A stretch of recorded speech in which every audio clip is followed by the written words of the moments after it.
அனைவருக்கும் வணக்கம். இன்னைக்கான ஜோதிட பதிவில் பார்க்க போகிற ரொம்ப முக்கியமான ஒரு பயனுள்ள ஜோதிட கணிப்பு என்ன அப்படின்னு பார்த்தீங்கன்னா, மார்ச் மாதம் பிறந்திருக்க நிலையில் மார்ச் மாதத்தினுடைய கடைசி 25 நாட்களை பொறுத்த வரைக்கும் மகர ராசியில் பிறந்தவங்களுக்கு எப்படிப்பட்ட பலன்கள் கிடைக்கப்பெற போகிறது, அவர்களுக்கு இந்த காலம் சுபமாக இருக்குமா அல்லது அசுபமான பலன்கள் கிடைக்கப்பெறுமா அப்படிங்கிறத பற்றின முழு தகவலை தாங்க தெரிஞ்சுக்க போகிறோம். பொதுவாகவே கிரகங்களினுடைய அமைப்பை பொறுத்து தான் ஒவ்வொரு மாதத்திற்கான பலன்கள் 12 ராசிக்காரர்களுக்குமே கணிக்கப்படுது. அந்த வகையில் பிறந்திருக்கக்கூடிய மார்ச் மாதத்தில் முக்கிய கிரகங்களான சூரிய பகவான், குரு பகவான் மற்றும் சனி பகவான், புதன் பகவான் ஆகியவர்களினுடைய பெயர்ச்சி நடைபெற போகிறது. இந்த பெயர்ச்சி ரொம்ப முக்கியத்துவம் வாய்ந்ததாக பார்க்கப்படுது. இந்த கிரகங்களினுடைய பெயர்ச்சியானது மகர ராசியில் பிறந்தவங்களுக்கு அதிர்ஷ்டத்தை தரப்போகிறதா அல்லது துரதிர்ஷ்டத்தை தரப்போகிறதா அப்படிங்கிறத பற்றியும், அவங்களுடைய குடும்ப வாழ்க்கை, காதல் வாழ்க்கை, நிதி நிலைமை, பொருளாதார வளமை, ஆரோக்கியம், கல்வி, இப்படி அனைத்து தரப்பட்ட விஷயத்திலையும் என்ன மாதிரியான பலன்கள், எப்படிப்பட்ட பலன்கள் கிடைக்க பெறப்போகிறது அப்படிங்கிறத நீங்கள் தெரிஞ்சுக்க வீடியோவை ஸ்கிப் பண்ணாமல் கடைசி வரைக்கும் பாருங்கள். இந்த பதிவு மகர ராசியில் பிறந்த அனைத்து நட்சத்திர அன்பர்களுக்கும் பொருந்தும். வீடியோக்குள்ளே போகிறதுக்கு முன்னாடி இது வரைக்கும் நீங்கள் நம்ம சேனலை சப்ஸ்கிரைப் பண்ணல அப்படின்னா உடனே சப்ஸ்கிரைப் பண்ணிக்கோங்க. அப்படியே பக்கத்தில் இருக்கக்கூடிய நோட்டிஃபிகேஷனுக்கான பெல் பட்டனையும் ப்ரெஸ் பண்ணிக்கோங்க. சரி நேர்களே, வாங்க வீடியோக்குள்ளே போகலாம். மகர ராசி அன்பர்களே, இந்த காலகட்டத்தை பொறுத்த வரைக்கும் உங்களுக்கு பல்வேறு வகைகளில் ஒரு கலவையான நிலைகள் உருவாக வாய்ப்புகள் கூடுதலாகவே இருக்கப்பெறுகிறது அப்படின்னு தான் சொல்லணும். கிரகங்களினுடைய அமைப்பு பெரும்பாலும் உங்களுக்கு சாதகமான நிலைகளை உருவாக்கினாலும் கூட சில விஷயங்களில் ஏற்ற தாழ்வுகளையும் கொண்டு வரும். அப்படிங்கிறதுனால கொஞ்சம் சிந்தித்து செயல்பட வேண்டியது அவசியமான ஒன்றுங்க. அப்படி இல்லைங்கிற பட்சத்தில் சின்ன சிக்கல்களை அவ்வப்போது எதிர்கொள்ள வேண்டியதாகவும் இருக்கலாம். மேலும் இக்காலம் பல வகைகளில் உங்களுக்கு அனுகூலத்தை ஏற்படுத்தும். அப்படிங்கிறதுனால உங்களுடைய கடும் முயற்சிகள் தங்களுக்கு சாதகமான நிலைகளை உருவாக்கக்கூடிய வகையில் அமைகிறது. அது மட்டும் இல்லாமல் ஆரோக்கியம் ரீதியாக பார்த்தோம் அப்படின்னா இந்த காலம் தங்களுக்கு ஏற்ற தாழ்வுகளை கொண்டதாகவே இருக்கப்பெறுகிறது. அப்படிங்கிறதுனால இந்த நேரம் பொறுத்த வரைக்கும் ஆரோக்கியம் ரீதியாக கொஞ்சம் கவனத்தோடு, அலட்சியமாக இல்லாமல் ஆரோக்கிய விஷயத்தில் கூடுமான வரைக்கும் அதிக அக்கறையோடு இருக்க வேண்டியது அவசியம். குடும்பத்தாரினுடைய ஆரோக்கிய விஷயத்திலையும் கூடுதல் கவனத்தை செலுத்துவது முக்கியமான ஒன்று. அதே மாதிரி பிள்ளைகள் போக்கிலையும் கொஞ்சம் கண்ணும் கருத்துமாக இருப்பதும் அவசியமான ஒன்று. மற்றொரு புறம் பார்த்தோம் அப்படின்னா திருமண வரனை பொறுத்த வரைக்கும் பொறுமை அப்படிங்கிறது அவசியமாகிறது. அவசரமாக பெண் பார்க்கறது, மாப்பிள்ளை பார்க்கறதுன்னு பார்த்து தேவையில்லாத பிரச்சனையில் சிக்காதீங்க. அதனால் திருமண முயற்சியில் ஈடுபடுறீங்க அப்படின்னா நிதானமாக இருங்க, பொறுமையாக எல்லாத்தையும் தீர ஆலோசனை பண்ணுங்க. அந்த குடும்பம் சரி வருமா, எல்லா விஷயத்துலையுமே உங்களுக்கு ஏற்றவாறு, உங்களுடைய குடும்பத்திற்கும் உங்களுடைய பிள்ளைகளுக்கும் ஏற்றவாறு அந்த வரன் இருக்க பெறுமா அப்படிங்கிறத 1000 முறை யோசித்த பிறகு திருமண முயற்சிகளில் நீங்கள் ஈடுபடலாம். அதை விட்டுட்டு நீங்கள் அவசரமாக பெண் கிடைச்சா போதும், மாப்பிள்ளை கிடைச்சா போதும் அப்படின்ற மாதிரி அவசரமாக திருமண முயற்சிகளில் ஈடுபடாதீங்க. அது எதிர்காலத்தில் பிரச்சனையை கண்டிப்பாக உண்டு பண்ணும். அதனால் திருமண வாழ்க்கையை பொறுத்த வரைக்கும், திருமண வரனை பொறுத்த வரைக்கும் பொறுமை காப்பது ரொம்ப அவசியமாகிறது. சிந்தித்து செயல்பட வேண்டியது அதை விட முக்கியமான ஒன்று. அதே மாதிரி உத்தியோகம் அப்படின்னு நம்ம எடுத்துக்கிட்டோம்னா உத்தியோகத்தில் பலவிதமான எதிர்ப்புகள் உங்களுக்கு இருந்திருக்கும். சக பணியாளர்களே உங்களுக்கு விரோதிகளாக மாறியிருப்பாங்க. அவர்கள் உங்களை பற்றி குறை சொல்வது, கோல் முட்டுறது, தேவையில்லாத பிரச்சனைகளை உருவாக்குவது அப்படின்னு ஏகப்பட்ட பிரச்சனைகளை சக பணியாளர்கள் மூலமாக பல மகர ராசி அன்பர்கள் அனுபவித்திருப்பீங்க. அதனால் முடிஞ்ச வரைக்கும் உங்களுடைய குடும்ப விஷயமோ, தனிப்பட்ட விஷயமோ, இல்லை பணியிடம் சார்ந்த ரகசியங்களையோ சக பணியாளர்கள் மத்தியில் நீங்கள் பகிர்ந்து கொள்ள வேண்டாம். அது உங்களையே பிரச்சனையை இட்டு விட்டுடும். உங்களுக்கே அது பிரச்சனையாக கொண்டு விட்டுடும். அதனால் முடிஞ்ச வரைக்கும் சக பணியாளர்கள் இடத்துல எந்த அளவுக்கு பேசணும், எந்த விஷயத்தை பகிர்ந்துக்கணுமோ அதை மட்டும் பகிர்ந்து கொள்ளுங்க. தேவையில்லாத விஷயத்தை பற்றி நீங்கள் பேச வேண்டாம். அதே மாதிரி யாருடைய விஷயத்திலையும் நீங்களும் மூக்க நுழைக்க வேண்டாம். நீங்கள் உண்டு உங்கள் வேலை உண்டு அப்படின்னு இருந்தீங்கன்னா உங்களுக்கு இந்த காலம் சுபமாக இருக்கும். இல்லை மற்றவர்களுடைய வாழ்க்கை விஷயத்தில் நான் தலையிடுவேன், அதில் போய் நான் கருத்துக்கள் சொல்லுவேன், இந்த மாதிரி பண்ணுங்க அந்த மாதிரி பண்ணுங்கன்னு ஐடியா கொடுக்கறது, இந்த மாதிரி வேலையெல்லாம் நீங்கள் இந்த காலத்தில் பண்ணாதீங்க. அது உங்களுக்கே விபரீதத்தை ஏற்படுத்திடும்.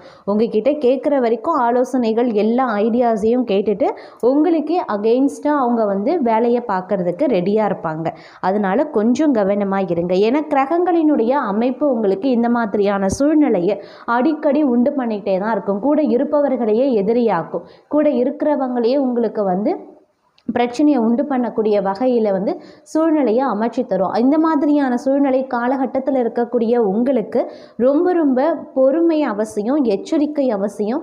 யார்கிட்ட என்ன பேசணும், என்ன பகிர்ந்துக்கிறோம் அப்படிங்கிறதுலையும் நீங்கள் குறிப்பாக கவனத்தை செலுத்த வேண்டியது அதி உத்தமமான விஷயங்க. எல்லார்கிட்டையும் நான் எல்லா விஷயத்தையும் பகிர்ந்துப்பேன், நான் ஒரு வெள்ளை புத்தகம், நான் திறந்த புத்தகம் அப்படின்ற மாதிரி நீங்கள் இந்த காலத்தில் நடந்து கொண்டீங்க அப்படின்னா அதற்கான விளைவுகளையும் நீங்கள் தான் சந்தித்தாகணும். அதனால் முடிஞ்ச வரைக்கும் யார்கிட்ட என்ன பேசுகிறோம், எப்படி பேசுகிறோம், எந்தெந்த விஷயத்தை பகிர்ந்துக்கிறோம் அப்படிங்கிறதுலையும் உஷாராக இருங்க. அது இந்த சனி பெயர்ச்சி வரைக்கும் மட்டும்தான் உங்களுக்கு இந்த மாதிரியான பிரச்சனைகள் இருக்கும். அடுத்த வருடம் அதாவது 2025 வருடம் பிறக்க போகிறது. அதில் மார்ச் மாதத்தில் சனி பெயர்ச்சி நடைபெறுகிறது. இந்த சனி பெயர்ச்சிக்கு பிறகு உங்களுக்கு ஒரு அமோகமான காலம் அப்படின்னு சொல்லலாம். ஆனால் அந்த சனி பெயர்ச்சி மார்ச் மாதம் வரைக்குமே நீங்கள் கஷ்டமோ துன்பங்களையும் எதிர்கொள்ள வேண்டியதாக இருக்கும். ஆனால் கடந்த காலத்தை காட்டிலும் இந்த 3 மாதங்கள், இந்த 4 மாதங்கள் பார்த்தோம் அப்படின்னா ஓரளவுக்கு பிரச்சனைகளை நீங்கள் எளிதில் சமாளிக்கக்கூடிய வகையில் அதற்குண்டான திறமை உங்களுக்கு வளர்ந்துடும் அப்படின்னு சொல்லலாம். நமக்கு திறமை இருக்குது, நம்ம எப்பேற்பட்ட பிரச்சனையாக இருந்தாலும் நம்ம சமாளிச்சிடுமோ அப்படிங்கிற அசட்டு தைரியமோ உங்களுக்கு பிரச்சனையை உண்டு பண்ணலாம். அதனால் உஷாராக இருங்க. இல்லை அப்படிங்கிற பட்சத்தில் தேவையில்லாத பிரச்சனைக்கு நீங்கள் ஆளாக வேண்டி வரும் அப்படிங்கிறதையும் நினைவில் வைத்து கொண்டு செயல்படுவது ரொம்ப ரொம்ப முக்கியம். பிள்ளைகளுடன் சகஜமாக பேசி வருவது நல்லதுங்க. அவர்கள் நலனில் அக்கறையும் காட்டுவீங்க. உறவினர்கள் நண்பர்களினுடைய ஆதரவுடன் காரியங்களை சாதித்து கொள்வீங்க. பெண்களுக்கு வீண் அலைச்சலும் காரிய தாமதமும் ஏற்படலாம். மற்றவர்களுக்காக பொறுப்புகளை ஏற்பதை முற்றிலுமாக தவிர்ப்பது ரொம்ப ரொம்ப நல்லதுங்க. அதே மாதிரி இந்த காலகட்டத்தை பொறுத்த வரைக்கும் கூடுதல் பணிச்சுமையை நீங்கள் ஏற்க வேண்டியும் இருக்கும். உங்களது கருத்துக்களை தெரிவிக்கும் போது சற்று கவனமாக பேசுவது ரொம்ப ரொம்ப நல்லது. வீண் அலைச்சல், தடை, தாமதம் ஏற்படலாம். அப்படிங்கிறதுனால கொஞ்சம் எச்சரிக்கையாகவும் இருக்க பாருங்க. புதிய முயற்சிகளை தற்போதைக்கு தள்ளி போடுவது நல்லது. அதே சமயம் மற்றவர்களுக்காக உதவ போய் வீண் பிரச்சனை உண்டாகலாம். கொஞ்சம் கவனமாக இருக்க பாருங்க. வாகனங்களில் செல்லும்போது எச்சரிக்கையாக செல்வது நல்லது. மன துயரங்கள் கொஞ்சம் கொஞ்சமாக விளங்கவும் ஆரம்பிச்சிடலாம். அதே சமயம் சிற்றின்ப செலவுகள் சற்று அதிகரிக்கவும் செய்யும். மனதில் ஏதாவது ஒரு கலக்கம் ஏற்பட்டு கொண்டே இருக்கும். அதே மாதிரி காரணமே இல்லாமல் வீண்பழி சுமக்கவும் நேரிடலாம். ஒதுங்கி சென்றாலும் வெளியே வந்து சிலர் சண்டையும் போடுவாங்க. அதனால் கவனமாக இருப்பது நல்லது. மாணவர்களுக்கு கல்வியில் எதிர்பார்த்த முன்னேற்றம் காணப்படும். எதிர்பார்த்த உதவி கிடைக்கவும் வாய்ப்புகள் இருக்கு. உத்தியோகத்தில் இருக்கிறவங்க குறிக்கோளின்றி வேலையை செய்ய வேண்டியதாகவும் இருக்கலாம். உத்தியோகம் தொடர்பான இடம் மாற்றங்களும் உண்டாகலாம். குடும்பத்தில் எதிர்பாராத திடீர் செலவினங்கள் ஏற்படும். கணவன் மனைவிக்கிடையே வெட்டு கொடுத்து செல்வது ரொம்ப நல்லது. குடும்பத்தினரிடம் பக்குவமாக நடந்து கொள்ளுங்க. அதுதான் உங்களுக்கு நன்மையை தரும். உறவினர்கள் நண்பர்களுடைய வருகை இருக்கும். இதன் காரணமாக செலவினங்களும் அதிகரித்து காணப்படலாம். அதே சமயம் கோபத்தை கட்டுப்படுத்தி கொண்டு அமைதியை கடைபிடிக்கிறதன் மூலமாக எல்லாவற்றிலையுமே அனுகூலம் உண்டாக பெறுவீங்க. டென்ஷனை குறைப்பது ரொம்ப ரொம்ப நல்லதுங்க. அதே மாதிரி எதிலையுமே கொஞ்சம் நிதானத்தை கடைபிடிப்பதும் அவசியமான ஒன்று. போட்டி பொறாமை கொஞ்சம் கொஞ்சமாக அகலும். எல்லா வகைகளிலையுமே நன்மை உண்டாக நிதானித்து பொறுமையுடன் செயல்பட வேண்டியது அவசியமாகிறது. எதிலும் சாதகமான நிலை கிடைக்கணும் அப்படின்னா திட்டமிட்டு செயல்படுவது அவசியமான ஒன்றுங்க. மற்றவர்களுக்கு உதவி செய்து அதன் மூலமாக நன்மதிப்பு பெறுவதற்கான வாய்ப்பு ஒரு சிலருக்கு இருக்கப்பெறுகிறது அப்படின்னு கூட சொல்லலாம். அதே சமயம் இந்த காலம் அப்படிங்கிறது பெரும்பாலும் பார்த்தோம் அப்படின்னா உங்களுக்கு ஓரளவுக்கு போராட்டம் நிறைஞ்சதாகவே இருக்கும். சற்று நீங்கள் பலவீனமாகவும் உணர ஆரம்பிக்கலாம். அதே மாதிரி இந்த காலகட்டத்தில் வந்து வெற்றி கிடைக்கிறதுக்கு நீங்கள் ரொம்பவும் சிரமப்பட வேண்டியதாக இருக்குங்க. நீங்கள் ரொம்பவும் கடினமாக உழைக்க வேண்டிய ஒரு காலகட்டமாகவும் இந்த காலகட்டம் இருக்க பெறலாம். வணிகம், தொழில், வியாபாரம் இந்த மாதிரியான விஷயங்கள் அப்படின்னு வரும் பொழுது நீங்கள் கொஞ்சம் ரிஸ்க் எடுக்கிறத வந்து தவிர்த்து கொள்ளுங்க.